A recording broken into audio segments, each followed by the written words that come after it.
Meus queridos, eu quero nesta noite compartilhar com vocês o terceiro episódio aqui, eu não sei quando é que a gente termina, né? Terceiro episódio dessa ministração, que é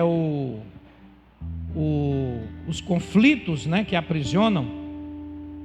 A gente começou com a base do texto, ali de Tiago, né, de onde vêm esses conflitos, né? Só começar com o texto inicial, está aqui já, de onde que vem e as contendas que há entre vós.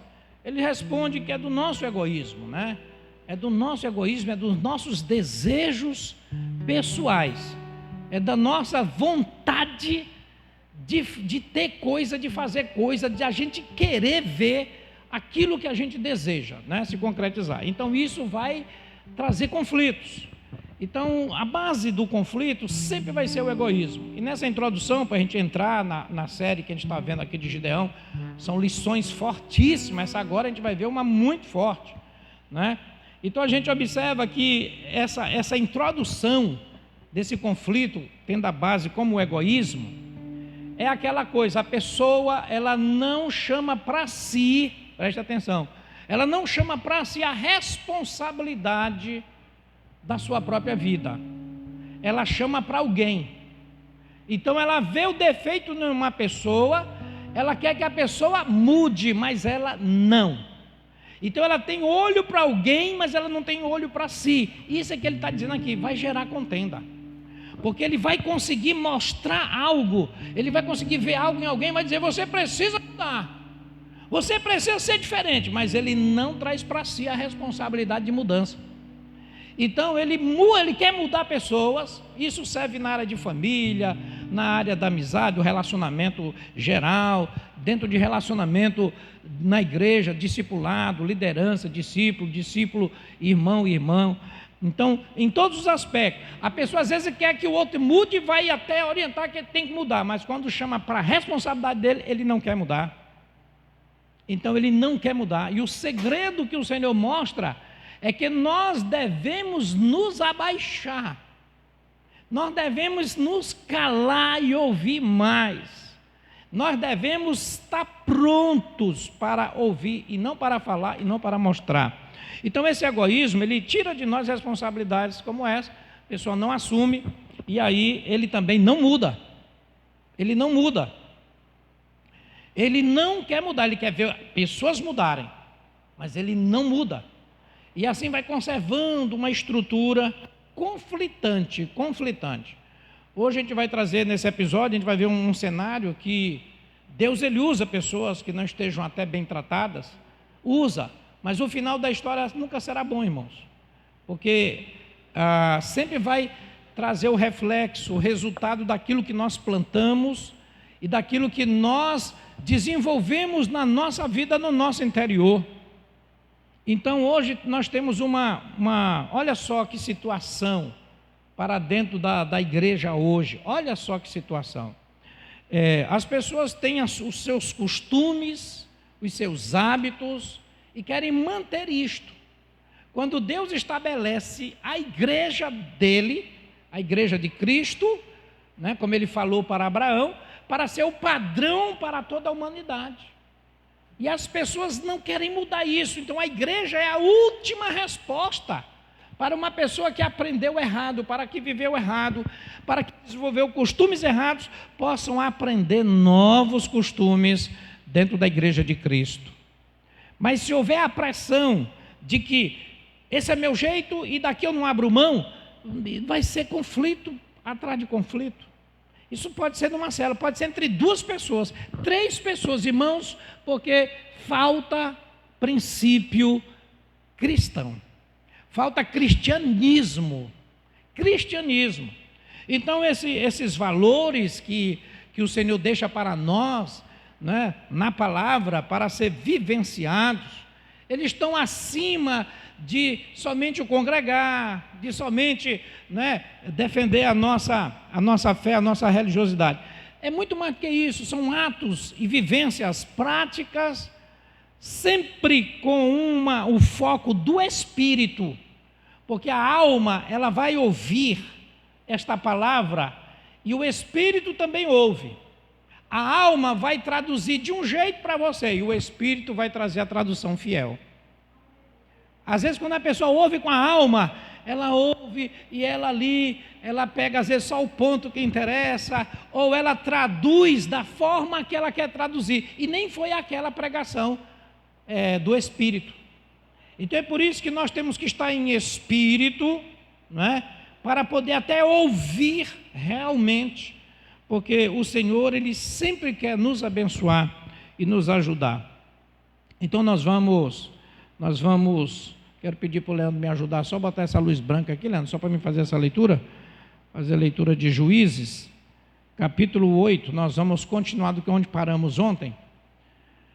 Nós vamos hoje ver, nós estamos vendo sobre a batalha ali, que houve dos midianitas com Israel. Na primeira parte a gente focou aquela humilhação das derrotas, né? Que eram coisas assim bem complicadas, até que Deus trabalha Gideão com aquela dificuldade toda, né? Não conseguia ver o chamado, não conseguia ver valor, não conseguia ver Deus direito, reclamava de tudo, e foi preciso assim, deu um trabalho para aquele anjo, para convencer que, meu Deus, misericórdia. Eu até disse aqui para os irmãos que aquele anjo foi muito paciente. Ele deu sorte de não ter sido o anjo que foi para Jacó, né? Então, irmãos, mas ele conseguiu, né, superar aquela crise, aquela identidade medíocre que ele tinha na sua alma. Entrou ali, deu um mergulho, vamos dizer assim, não vou dizer bem que entrou, mas deu um mergulho na identidade do Espírito. E aí conseguiu ser aquele baluarte, fez aquela obra prodigiosa. Hoje a gente vai ver o final feliz. Se for o final feliz, é um final triste, não é? Então, ele vai fazer a batalha, essa batalha é maravilhosa, o resultado é poderoso, mas houve uma seletividade de Deus, porque Deus, ele mostra isso, né? Essa questão de espírito, aqueles que não estão no espírito acabam atrapalhando mesmo, e aí isso o Senhor fez uma seleção, porque era uma batalha de alto nível, de alto risco, e não poderia ser feita com corações divididos. E aí ele fez a batalha, ficaram só 300, esses 300 foram suficientes, porque Deus agiu de forma sobrenatural, e aí então a vitória veio, ok, mas tinha uma parte lá que sofreu um juízo, inclusive que Gideão promoveu, por conta da sua omissão. E isso é uma coisa muito importante, nós falamos aqui na quinta-feira passada, que é a mesma coisa que Jesus vai fazer, a omissão dos seus discípulos, né? Então a gente está no momento, por exemplo, onde a igreja precisa estar de pé, precisa se levantar, precisa se fortalecer, ela não pode ser omissa, não pode ser omissa, ela não pode ser omissa em falar a verdade, em dizer a verdade, em mostrar, em defender sua fé genuinamente, sem medo de imagem, entendeu? Sem preocupação com a sua imagem. Não vou me comprometer, fulano falou uma coisa, vou nem dizer, não. Isso é omissão, isso pode custar caro um dia. Então nós temos que ser um baluarte da verdade, nós temos que expor a imagem de Cristo para as pessoas. Se quiserem, amém, se não quiserem, é uma decisão, uma escolha pessoal, mas nós temos que ser testemunhas dia e noite, noite e dia. E assim, queridos, a omissão leva a pessoa a ficar em cima do muro, a não quero mexer em casa de maribondo, não vou querer me arranhar, vou ficar na minha aqui, ó. Então o Senhor, ele não se alegra com esses corações divididos, com pessoas mal posicionadas ou não posicionadas, ou posicionadas inversamente. Então ele dá essa lição na última ministração, a de quinta-feira, e hoje agora a gente vai ver o resultado do final da história de Gideão, desse período todo, nessa leitura que a gente vai fazer a partir do versículo 22, capítulo 8, a partir do versículo 22.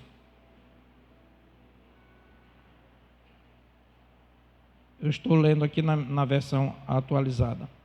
Então os homens de Israel disseram a Gideão: domina sobre nós, tanto tu como o teu filho e o filho de teu filho, porque nos livrastes do poder dos midianitas. Porém, Gideão lhes disse: não dominarei sobre vós, nem tampouco meu filho dominará sobre vós. O Senhor vos dominará. Amém, irmãos? Aleluia. Então diga essa última frase comigo: o Senhor me dominará. Versículo 24.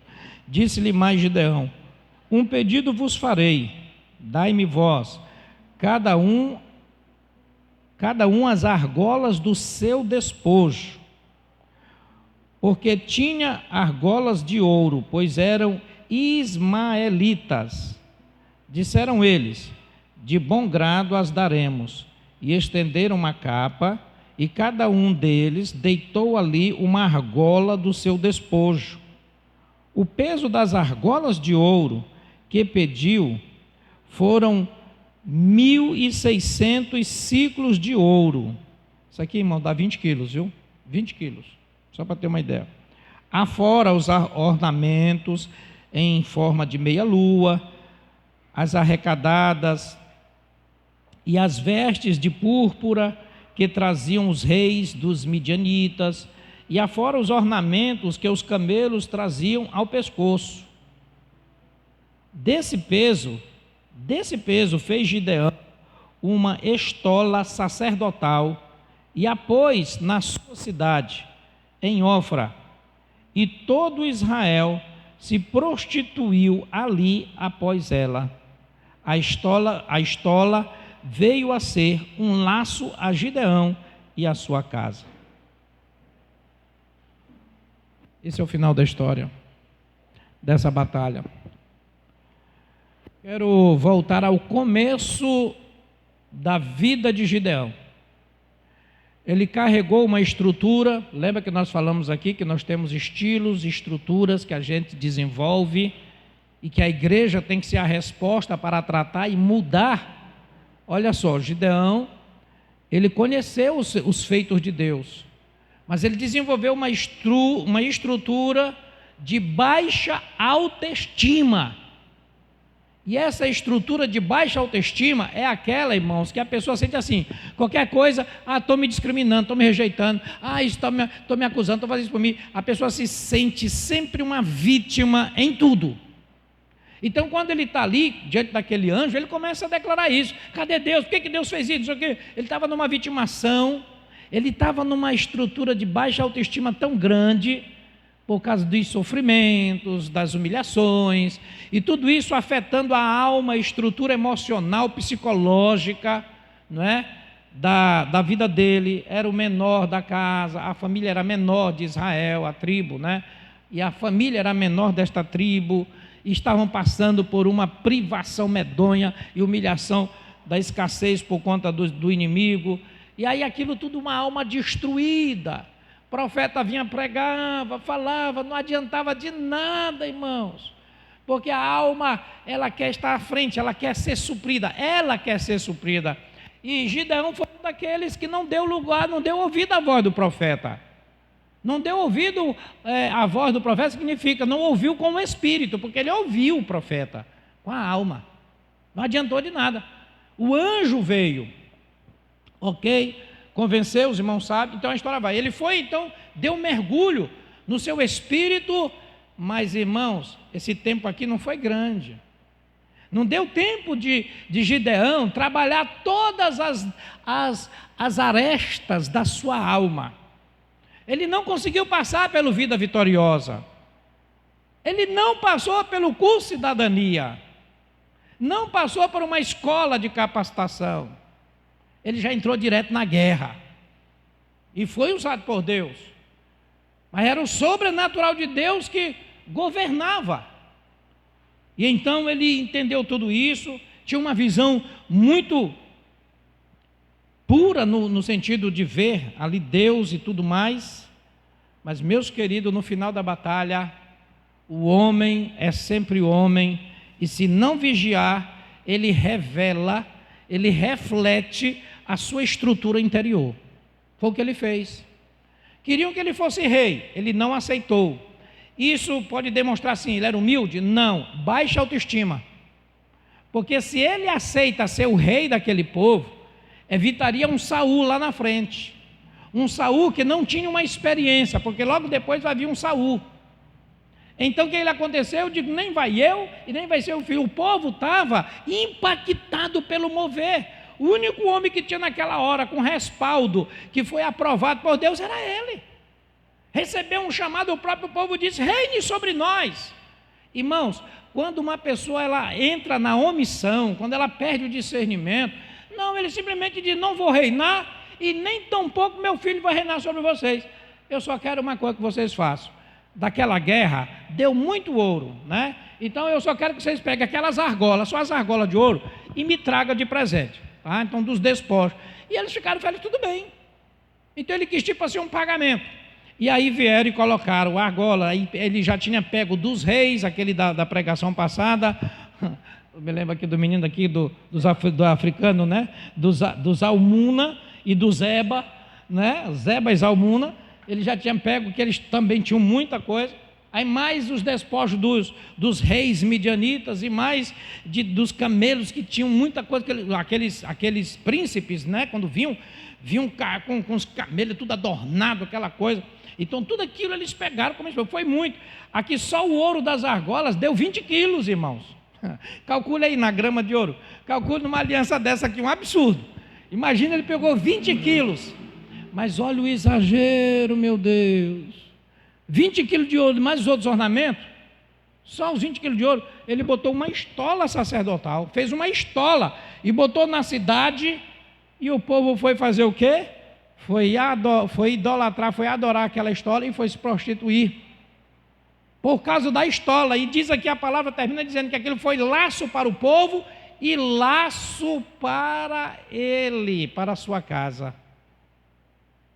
Irmãos, Deus não é Deus de um evento, de um mover. Deus não é Deus de apenas um fato, uma batalha. O que Deus ele quer é tratar as doenças espirituais do seu povo. O povo estava na idolatria. Termina uma grande batalha e ele deu o elemento, a porta de entrada para voltar à idolatria. Aquilo para o inferno, ó, foi um aplauso. Porque ele se omitiu, foi para a casa dele, deixou a estola, e o povo adorava, e ele não voltava lá para chamar atenção, ele tinha influência, ele tinha autoridade para repreender o povo se quisesse, como Moisés repreendeu quando viu lá o bezerro de ouro. Moisés chamou o irmão, porque você fez isso, maldito? Repreendeu na mesma hora, o espírito de Moisés já era outro, mas Gideão viu o povo adorando a estola sacerdotal, a mesma coisa, era uma estola de ouro, toda de ouro, não é? Lá era um bezerro de ouro. Então Moisés repreendeu, porque você pegou esse ouro e fez isso. Assim também ele botou a estola. A intenção podia ser assim, não, eu vou botar isso aqui uma lembrança, ou uma lembrança de vitória, podia ser até uma intenção boa.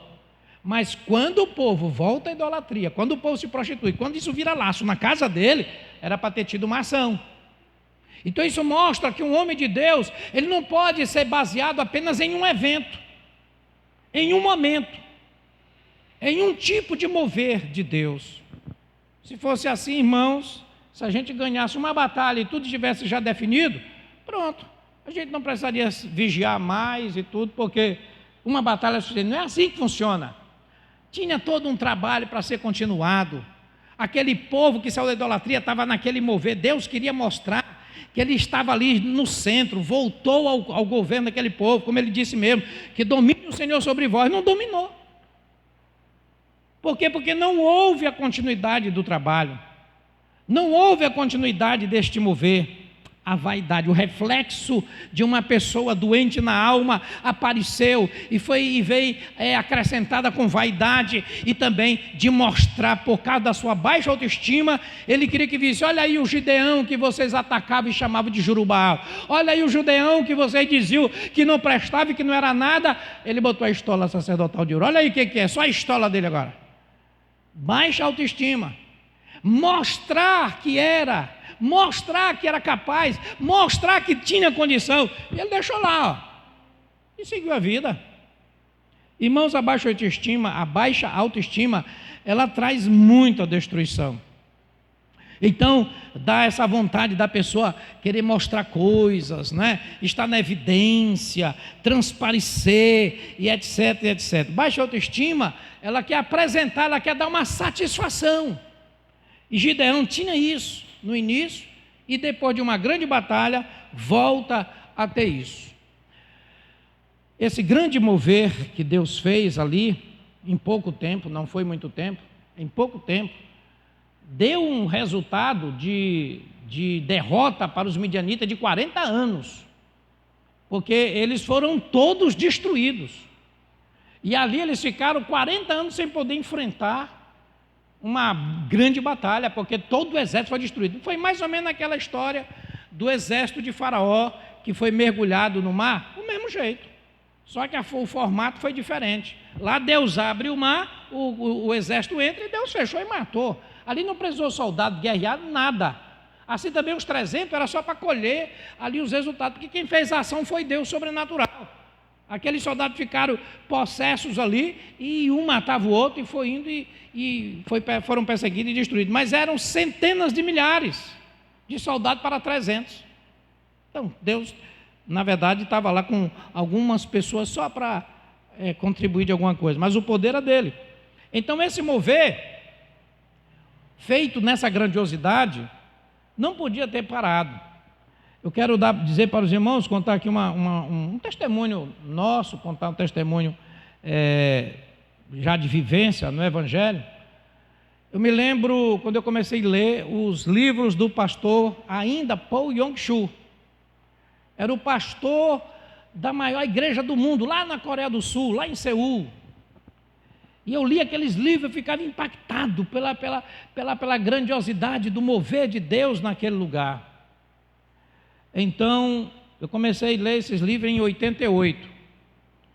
E quando foi 90, olha só, pastor Paul Yong-Soo vem ao Brasil fazer uma conferência. Foi gente dessa América Latina para um local, e ele foi numa igreja, muito grande, a igreja do Belenzinho lá. E eu vendi naquela época, porque passagem era cara demais. A inscrição era muito cara.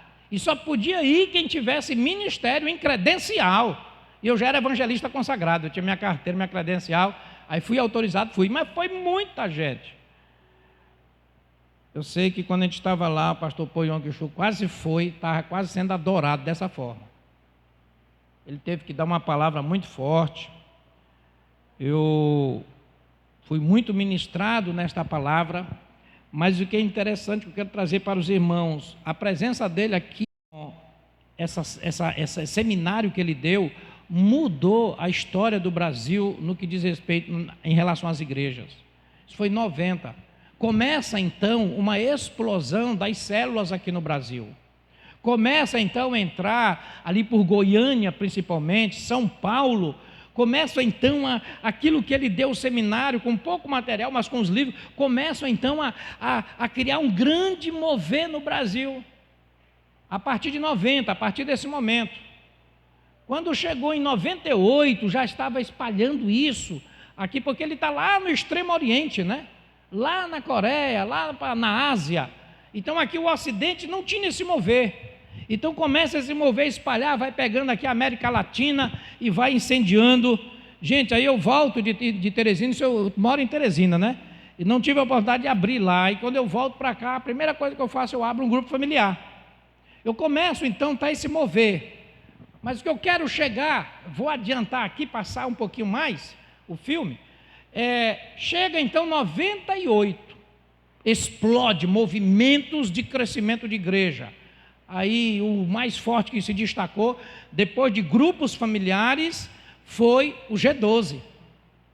E o G12, em 99, nós participamos da implantação aqui no Brasil, em São Luís, nós somos os pioneiros, implantamos, inclusive aqui em São Luís. Foi um grande mover no Brasil. Eu estou aqui centrado no grande mover de Gideão, um grande mover de libertação daquela nação, da opressão midianita. Então, o Brasil, nessa época, estava numa opressão das convenções. As convenções não respondiam mais às igrejas, as igrejas não sabiam mais evangelizar, aquilo que se fazia era mais só numa retórica, só mais numa coisa assim de boca a boca, não tinha uma coisa consistente. Então vem essa explosão de G12 e começa a unir as igrejas, começa a trazer foco missionário para as igrejas, do evangelismo, do discipulado, não é? De um mover de novo nascimento que as igrejas tinham perdido. As pessoas estavam aderindo à igreja, mas não eram nascidas de novo. E aí veio os encontros, né? Os encontros, aqui o nosso é o nome original, né? Então foi dado nessa época Encontro com Deus, e foi um nome que o pastor César Castelhano da Colômbia, ele foi usado para esse grande mover de Deus, lá da Colômbia, chegou aqui no Brasil. Quando ele implantou aqui no Brasil, lá em Manaus, eu estava lá, e foi muitos pastores, inclusive o pastor Joaquim da Iba, pastor Oséias, meu pastor. Então nós fomos juntos e fizemos uma aliança lá, e foi um mover aqui em São Luís, depois espalhou para o Piauí, etc. Um grande mover, gente, mas havia novo nascimento, era poder visível. A gente pregava nas igrejas, era batismo com o Espírito Santo fluindo nas igrejas, era vinho novo sendo derramado, restauração, cura divina, libertação, glória a Deus e aleluia, amém, irmãos? Olhe, Deus estava dando uma grande oportunidade à sua igreja, mover desse grandioso. As convenções começaram a ser, não é, renovadas, sacudidas. Muitas igrejas surgiram, saíram também de convenções, porque quiseram amarrar esse mover de Deus, como colocando numa caixa, e muitas igrejas saíram e ficaram muito prósperas por conta que queriam continuar e se mover, continuar essa explosão espiritual. Foi louvável. O que aconteceu, irmãos, foi o problema da estola de ouro. Aí vem a estola sacerdotal de ouro, que aí começou a ser vestida, e começa a ter essa cobrança de argola, começa essa cobrança de ouro, começa esse negócio, dividiu o mover, acabou com o mover. Entra outro no lugar, que eu não vou dizer o nome, por uma questão ética, entra outro no lugar que pega os frustrados. Entre os frustrados estava eu, que fui pioneiro, implantei aqui, e aí frustrado juntamente com a associação, a gente frustrada, e eu lá em São Paulo recebi uma bênção muito grande, tudinho, e entramos num outro movimento, um outro mover de restauração desse anterior. De novo eu encontro com esta estola sacerdotal de ouro lá sendo colocada. Eu digo, meu Deus. E o que acontece, irmãos, é que o Brasil hoje, o Brasil que nesse período foi chamado de o país do avivamento, hoje é conhecido o país do escândalo.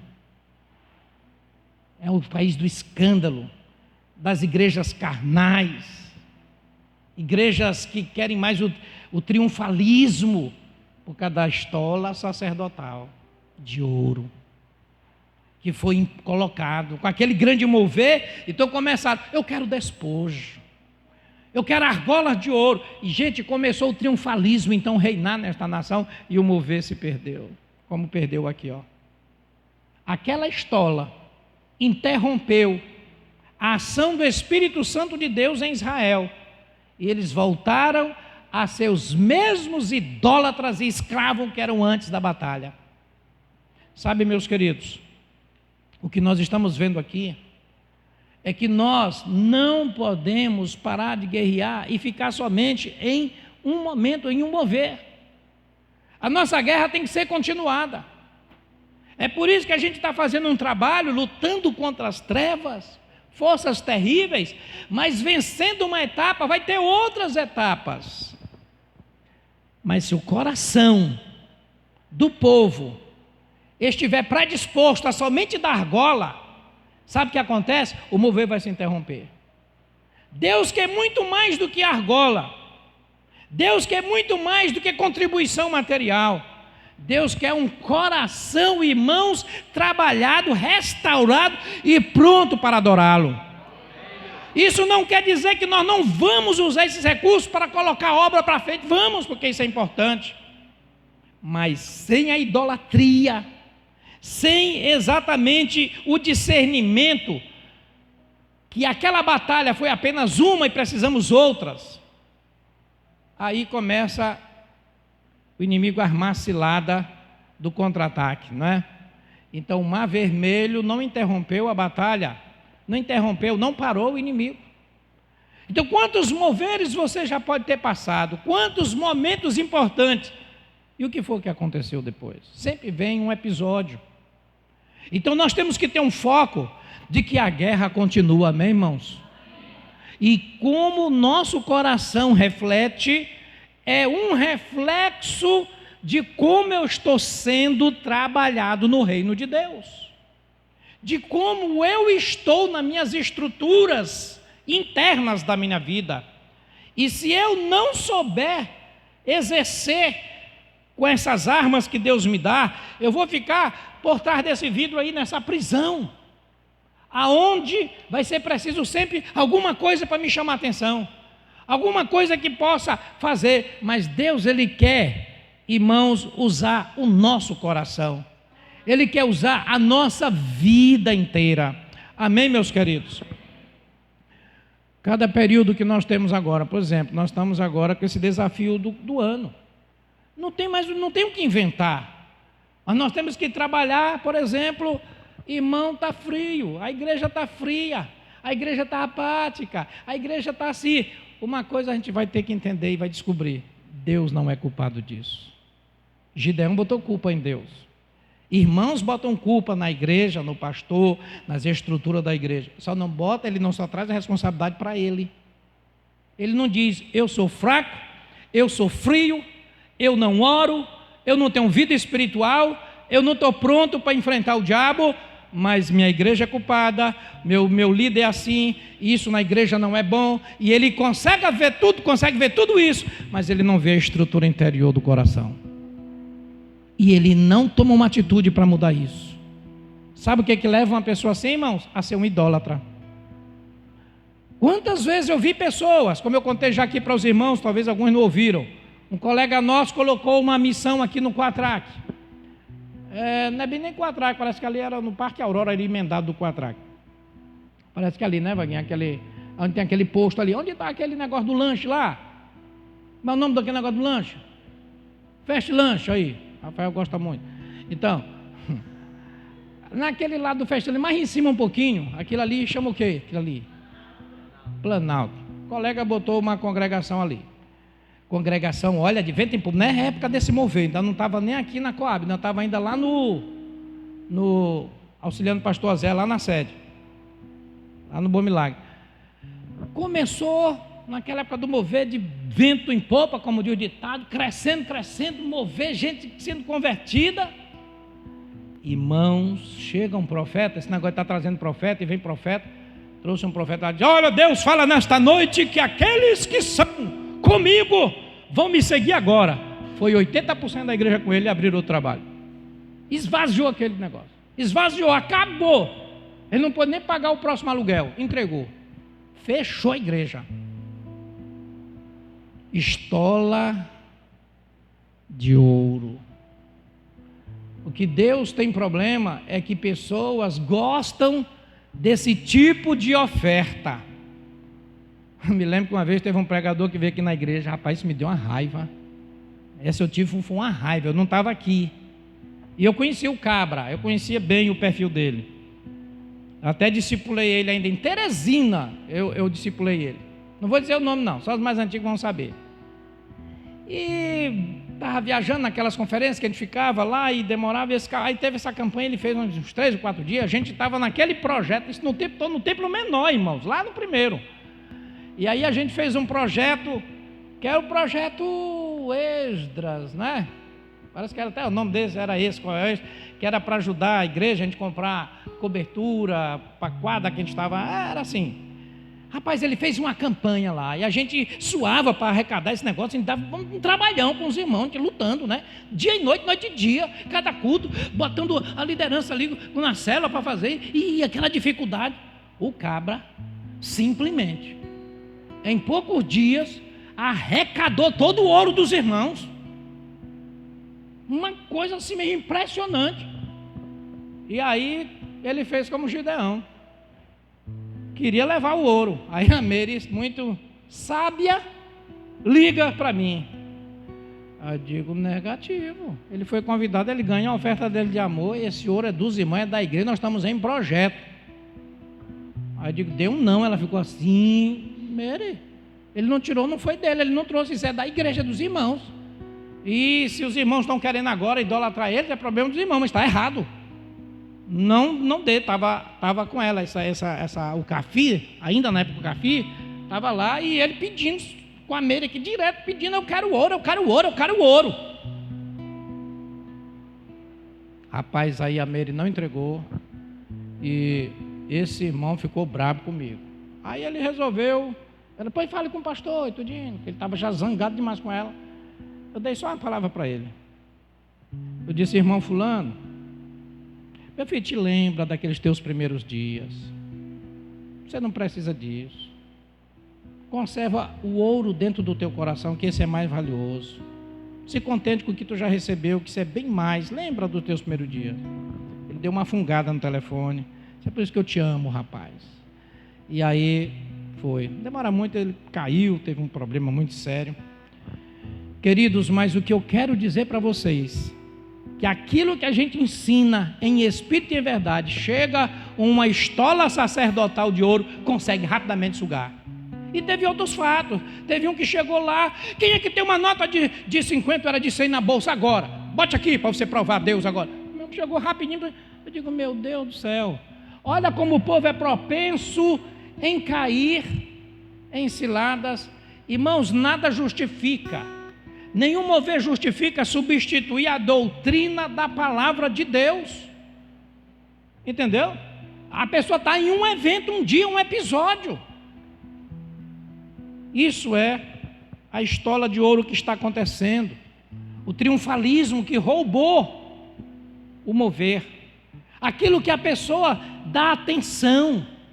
Então, quantas vezes a pessoa paga caro em algo que não tem valor para ela, e ela não paga o que deveria pagar naquilo que realmente tem valor para ela. É por isso que há o prejuízo espiritual. Às vezes há um investimento, há um crédito dado aonde não deveria ser dado. E há um descrédito aonde deveria ser crédito. Vocês estão entendendo o que é o princípio? O problema não só foi Gideão. Ele permitiu, ele abriu a porta como um líder. Se omitiu em ser rei, porque na hora que aquele povo, depois da batalha, estava pronto para ser doutrinado, trabalhado, e ele não continuou, ficou na dele, largou. O que acontece com uma igreja largada, com uma célula largada, com discípulos largados? O inimigo está olhando ao redor, irmão, quando você deita, quando você levanta, quando você está indo para o seu trabalho, para a sua escola, quando você está no seu dia a dia, o inimigo está olhando para cada um de nós, buscando quem ele possa tragar. E isso desenvolve-se, o quê? Os mecanismos que ele tem dentro da alma, os mecanismos da alma que ele plantou para ele. E é isso aí que é o grande problema. A pessoa de repente começa a ver algo que tinha que filtrar, começa então a ser atraído por algo que poderia filtrar, como foi ali. Ele não precisava fazer isso, o Gideão. Botou numa estola, ficou lá, só serviu para a idolatria, foi seguir a vida dele depois. E o povo se arrebentando na idolatria e se prostituindo. Ou seja, o nível de irresponsabilidade, omissão muito grande, e permitiu que o povo ficasse carnal, idólatra, e vem depois um rei carnal. Então, amados, nós estamos hoje vendo uma batalha, um conflito que a gente vive, que muitas das vezes é culpa das próprias pessoas que estão pagando para levantarem estolas sacerdotais, para que exatamente o inimigo prevaleça e o mover de Deus seja interrompido. Não faça isso. Por exemplo, você quer ver uma riqueza muito grande? É você estar aqui nesta noite. Isso é uma riqueza, você está investindo no teu espírito. Se você veio de bom grado e veio com consciência, você está investindo. Mas tem gente que por nada está deixando de vir porque não quer vir. Já se entregou totalmente. Então o que nós temos que levantar nesse ano de 2022? Influenciadores. Não é pessoas que fazem coisas, não é se montar reuniões com pessoas que sabem dizer coisas. Influenciadores. Você precisa olhar para mim e ver um influenciador na sua vida para lhe ajudar a se ver no líder A, B, C e no irmão tal. Não uma igreja solta onde um chega aqui e vê o vazio e fica por isso mesmo, onde não se vê influenciadores. Porque o influenciador, irmão, não é como Gideão. Gideão foi um fazedor, deu trabalho para o anjo, conseguiu fazer, Deus usou ele com aquela fraqueza porque o poder foi de Deus. Mas ele podia usar a mim, você e até muito mais. Mas depois ele não quis influenciar, não quis saber do resultado, deixou o jeito mesmo pegar fogo, a casa pegar fogo. Mas Deus não queria isso. Jesus não ensinou assim para os seus discípulos, para os apóstolos. Jesus não nos ensina isso na igreja. Então eu tenho que me preocupar com o resultado. Pastora chegando aqui, mas já vai ter a saudação final, viu, pastor? Pelo menos vai impetrar, né? Está vindo do médico. O médico é mais cedo, né? Mas tudo bem. Então, rapaz, onde é que eu estava? Desviei a atenção, viu? Influenciadores. O que eu dizia dos influenciadores? Não lembro mais também. Mas quer dizer o seguinte, que não como Gideão, que deixou a casa pegar fogo, não foi, irmãos? Deixou o negócio pegar fogo. Mas eu quero que você em 2022 faça um desafio. Não fazer como Gideão e se tornar um influenciador. Como? Que a sua postura possa ajudar uma pessoa a crescer e mudar na vida. Porque o que Gideão deixou foi eles voltarem para os mesmos hábitos. Irmãos, quantas pessoas estão nos mesmos hábitos? Quantas pessoas têm alma ainda problemática há anos porque faltou influenciador? Porque não estou falando que está faltando discipulador e líder, está faltando influenciador, mentor. Então nosso desafio é esse, é de você, discípulo, membro, não dizer que o problema é fulano, é ciclano, você se tornar um influenciador. Eu estava compartilhando ali com o Roberval, que eu compartilhei um pouquinho sobre isso, na inspiração já desse tema, e eu disse assim, irmãos, olha, a minha trajetória, a minha chegada, eu vim com muita sede para o reino de Deus. A sede é importante. Então eu começava na igreja, terminava assim, eu falando, compartilhando, e pessoas começaram a vir me perguntar coisas, e eu comecei a me tornar influenciador naturalmente, sem função nenhuma. E aí começam a dizer para aqueles que tinham posição, tudo isso, eu comecei a ficar ali mais conhecido. O resultado disso é que em um ano, eu me torno líder de uma mocidade, primeiro líder de uma mocidade de igreja com 500 membros, né? Então se tornar líder, eu tinha 17 anos de idade, e me tornei líder desta grande mocidade, a segunda maior mocidade das Assembleias de Deus. Mas por que foi? Porque eu era um influenciador e aquilo espalhou, chegou na cor do pastor e nunca para ser um líder passava por um critério absurdo. Mas você não sabe ainda o detalhe. Que quando eu estava liderando aquela mocidade, começou a vir mocidades de outras igrejas, porque era diferente, os jovens tinham um culto diferente. A Assembleia de Deus é interligada, né? Então começaram a vir, a igreja lotava.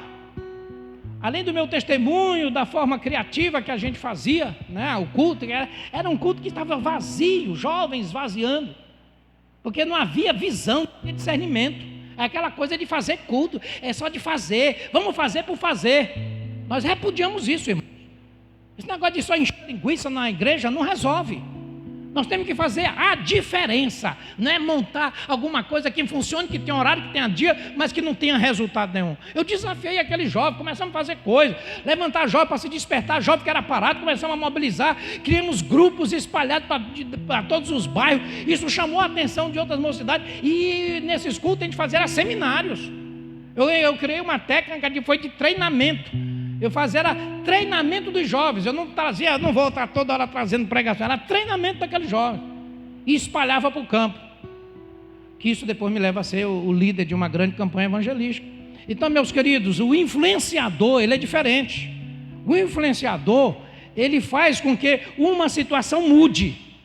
Ele não se conforma apenas com um evento maravilhoso, mas ele quer continuar, ele tem uma visão ampla do todo, do que é o reino, e a gente tem que levar isso. A igreja hoje está carecendo de pessoas que tenham esse espírito, que tenham essa visão, para que possa, porque a igreja está trabalhando na estola de ouro, como vocês viram.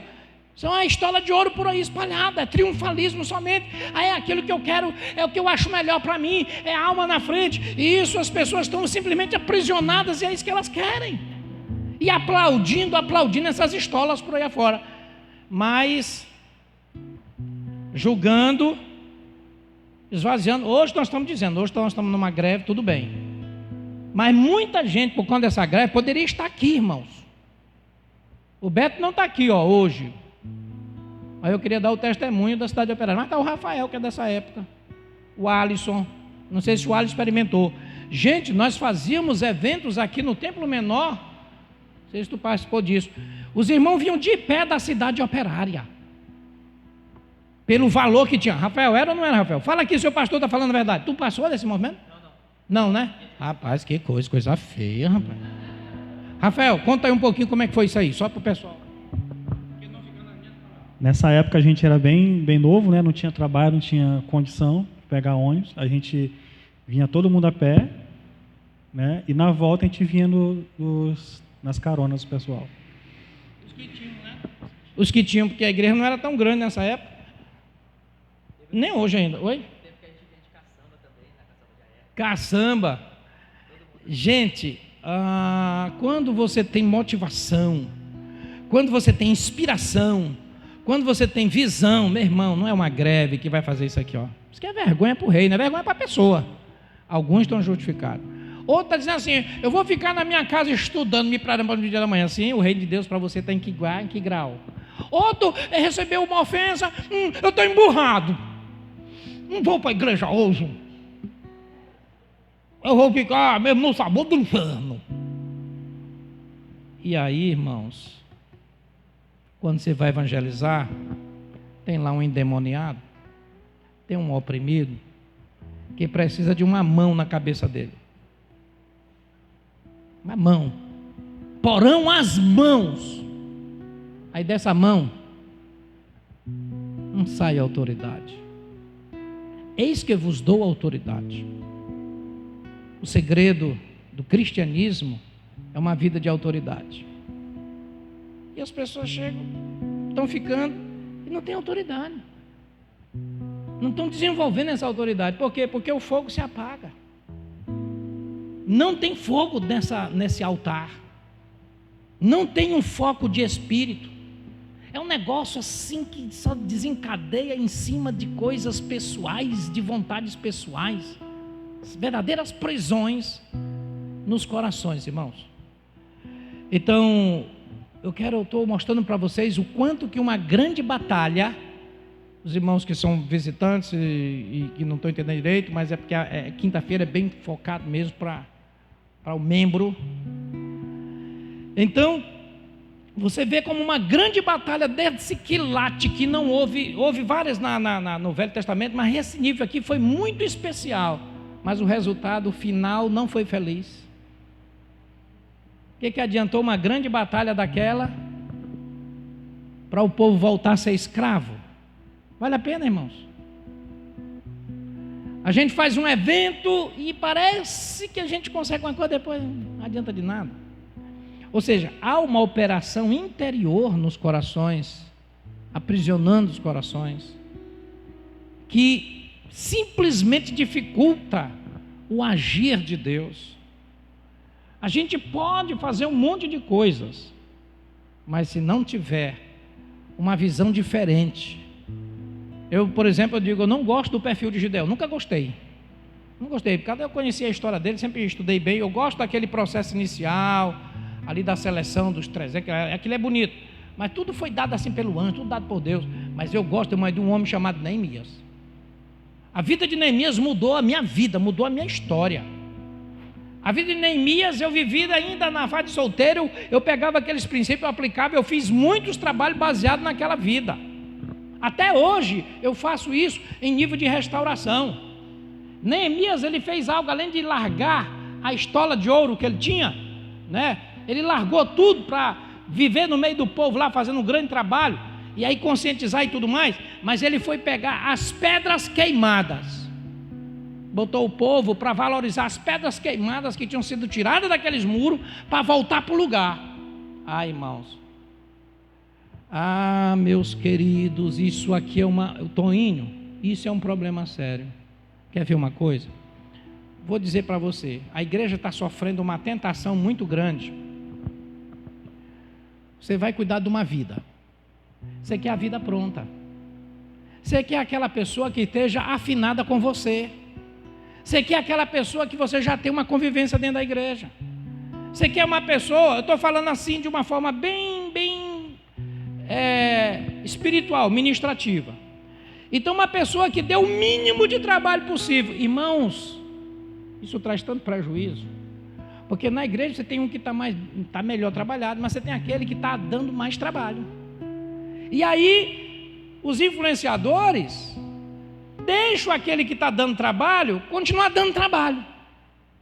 Por isso que eu digo que Neemias, ele é o cara.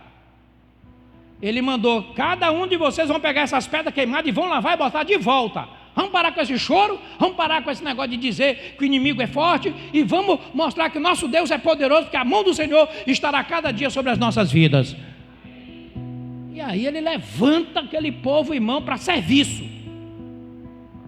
Agora Deus vai colocar na sua vida uma pessoa que dá muito trabalho e que ele ama muito aquela pessoa e que ele morreu por ela.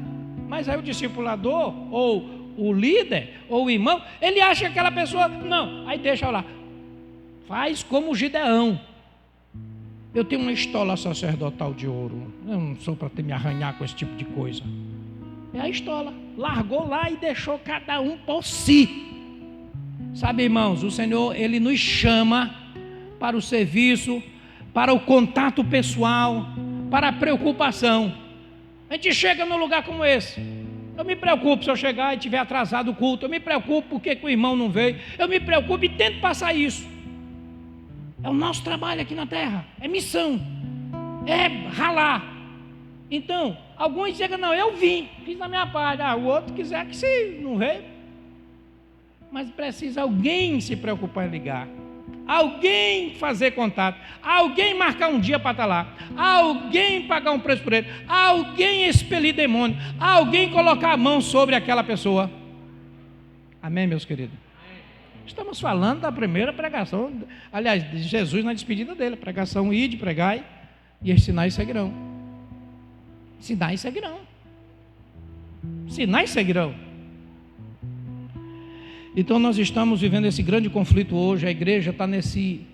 Eu tenho que fazer esse tipo de pregação para vocês, despertarem cada vez mais, e eu estou despertando cada vez mais, eu já estou pegando meu material de guerra, para esse ano de 2022, estou pegando ali, não é nada novo, eu estou reciclando, porque a gente aprende, desaprende, a gente tem que renovar, porque temos aí um desafio de superar a frieza, superar a questão de emocionais, superar, irmãos, essa dificuldade, essas desculpas esfarrapadas, qualquer coisa é uma desculpa para não se comprometer. Meu Deus, perder a noção de inferno. Não é possível uma coisa dessa, irmãos. As pessoas estão perdendo o discernimento do Espírito. Foi um dom dado do Senhor, do Espírito Santo para nós, depois do fruto. Depois do fruto do Espírito, discernimento de Espírito. Precisamos discernir. Jesus disse: vocês não sabem de que Espírito sois. Então precisamos entender. Pessoas conflitando, bobagem. Aquele texto lá do Tiago 4, por bobagem, estão se conflitando, estão ficando distantes, estão se isolando, estão deixando de, sabe, irmão, tudo é uma desculpa, é uma reclamação. Meu Deus, está na Bíblia isso. Está na Bíblia, está na história do povo. Porque o mover de Deus, quando é só de Deus, as pessoas voltam a ser o que era se não tiver alguém movido por Deus.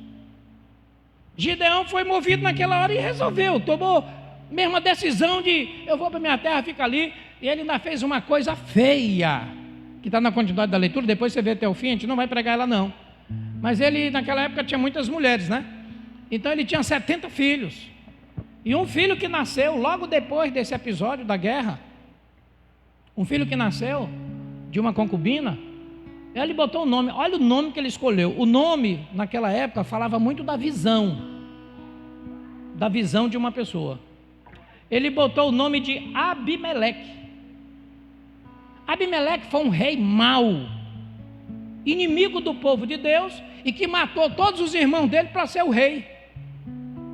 E ele coloca o nome do filho Abimeleque. E sabe o que significa Abimeleque? Meu pai é rei. Meu pai é rei. Então ele disse: eu não quero ser rei sobre vocês, que domine o Senhor. Mas botou o nome do filho, que quando chamavam ele, estavam dizendo que o pai dele era rei. Ele não quis reinar. Olha a vaidade, até no nome do filho, não contextualizou o nome daquele filho. Imagina você pegar o nome do filho e botar o nome de diabo. Tem coragem? Lúcifer, Pomba Gira. Ele fez mais ou menos isso. Abimeleque já tinha vivido, tinha um cenário lá, conhecido no inimigo. É como se você botasse, por exemplo, eu não conheço ninguém, até pessoa ímpia, bota o nome de filho de Barrabás. Você conhece? Barrabás? Não tem. Maria tem muito, tem José. Mas Barrabás, conhece? Não vai botar aquele cara malfeitor. Você não vai botar. Pois Gideão, com toda essa experiência com Deus, depois da guerra, bota o nome de Abimeleque. Meu pai é rei. O homem que matou todos os irmãos dele se tornou uma pessoa horrível para ser rei também. Seguiu a mesma linha. Meus queridos, então nós não podemos simplesmente fantasiar essas coisas. O Senhor, Ele quer nos usar de uma maneira muito especial. Amém? E que toda estola sacerdotal que esteja chamando a nossa atenção, a minha e a sua, possa ser banida disso, porque isso leva à idolatria e à prostituição. E que nós possamos, na verdade, desejar muito além. Porque aqui o assunto seria mais longo, falando dessa estola, nós falamos um pouco na esfera do discipulado, né? A pessoa não se comprometer, essa estola, é o efeito dela, é não ver as consequências na vida de uma pessoa, não se preocupar, não, se quiser olhem para a minha imagem, se quiser olhem para a minha imagem, se quiser olhem para a minha imagem. Isso não é suficiente. Deus não, o diabo não teme isso, e o resultado é muito complicado para a obra de Deus. Agora eu quero dizer uma coisa: quem tem que cuidar da obra de Deus somos nós, amém? Igreja do Senhor Jesus, onde as portas do inferno não vão de prevalecer. E eu espero, e eu tenho certeza que tem uma parte desta igreja aqui na IBPC, por causa da pregação que nós fazemos, da linguagem que nós fazemos, do discipulado que nós temos, do trilho que nós temos insistentemente para funcionar. Nós só não podemos obrigar ninguém a ser o que diz a palavra ou o trilho, mas que esse ano de 2022 nós possamos ter um grande mover de despertamento, e que acabe essas feridas de alma, de reclamação, de ficar vendo, né, chifre na cabeça de macaco, olhar tromba de elefante e pensar que é um conta-gota. Acabar esse negócio. Mas a gente ter uma percepção espiritual. O meu irmão precisa de mim. Uma batalha terminada e vencida chama outra batalha. E nós temos uma batalha pela frente agora, que é fazer a igreja ser edificada. Edificada com líderes influenciadores no perfil Neemias. Não é juntar, reunir, fazer uma reunião, não. Influenciadores. Aquele influenciador, eu não estou falando de função, isso com certeza os líderes que estão ainda mancando nessa área vão ser confrontados, porque é inadmissível um líder faltar na quinta-feira, é inadmissível por qualquer coisa um líder faltar à igreja, porque não sabe se planejar, por uma agenda mal feita, mal elaborada. Isso é porque ele não sabe o que é ser um influenciador. Mas eu dei o testemunho para vocês que quando eu comecei, eu não precisei ter uma função para ser influenciador. Eu precisei de Jesus para ser influenciador. Eu precisei do Espírito Santo para ser influenciador. Eu precisei de uma transformação legítima para ser influenciador. Eu não admitia ver um irmão problemático dentro da igreja, aí eu ia lá falar com ele. Eu pagava um preço por ele. Virou uma moda isso, ficou comum. reclamar de irmão, zangar com o irmão, ficar em contenda com o irmão. Eu tenho meu grupo aqui, ó. Gente, o inferno não prevalece diante da igreja, mas nós chamamos inferno para dentro da igreja. Então, quando Jesus vier buscar, ele vai tirar o joio, ele não vai levar o grupo B.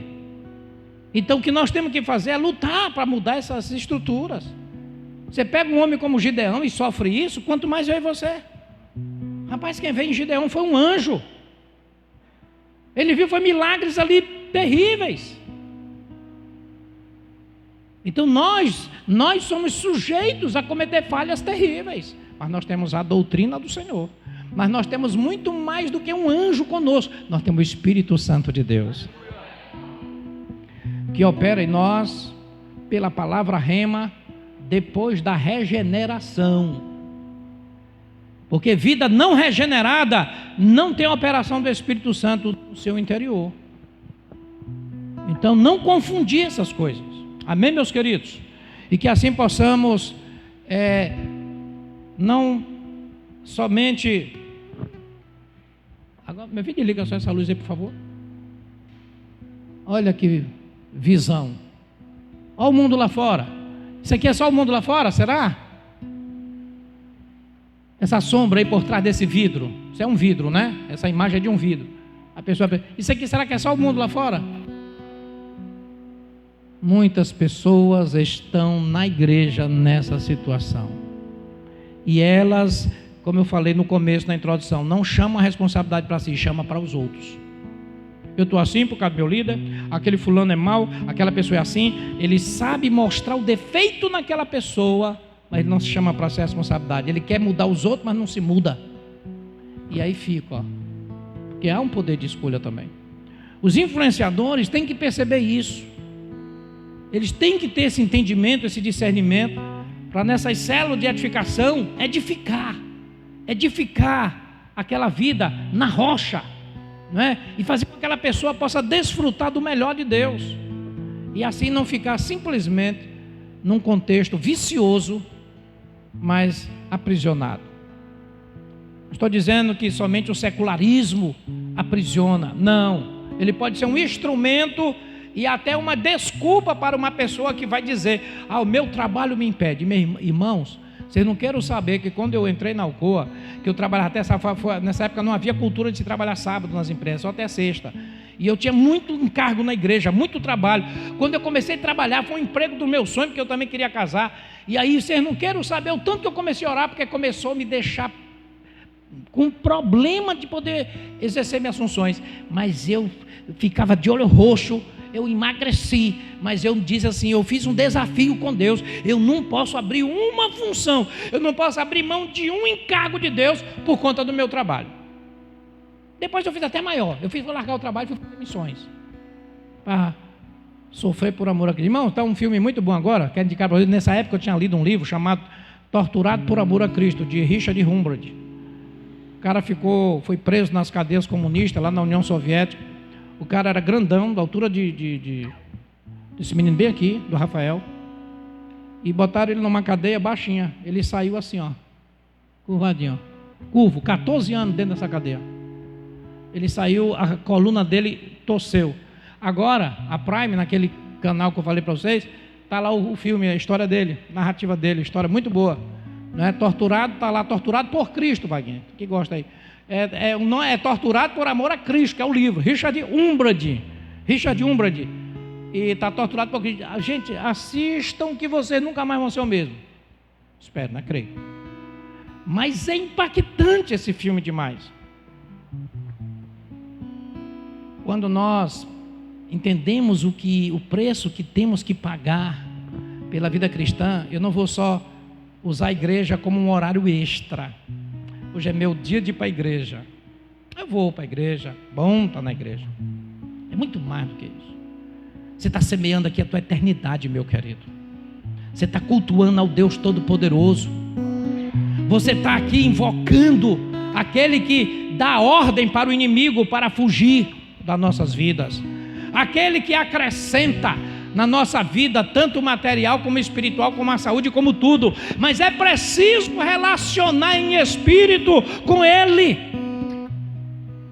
E é isso que falta, esse entendimento para muitos. Às vezes só querem saber de emoções dentro da igreja. Estão sendo destruídos e destruindo, ajudando a destruir igreja, que é o pior. Como fez Gideão. Meu Deus. Eu digo, rapaz, eu te usei tanto, eu te dei tanta ferramenta, eu te dei tanta capacidade. E você faz isso, o povo voltou para a idolatria. O que adiantou tudo aquilo? O que adianta? Porque você simplesmente não quis curar a tua alma, rapaz. Só porque preferiu aquela estola de 20 quilos de ouro. E o povo entrou. Irmão, isso é um fracasso. Eu digo a vocês, eu não teria coragem de ser líder para fracassar aqui e ficar. Eu não teria coragem. Eu pedia para sair, mas não teria condição.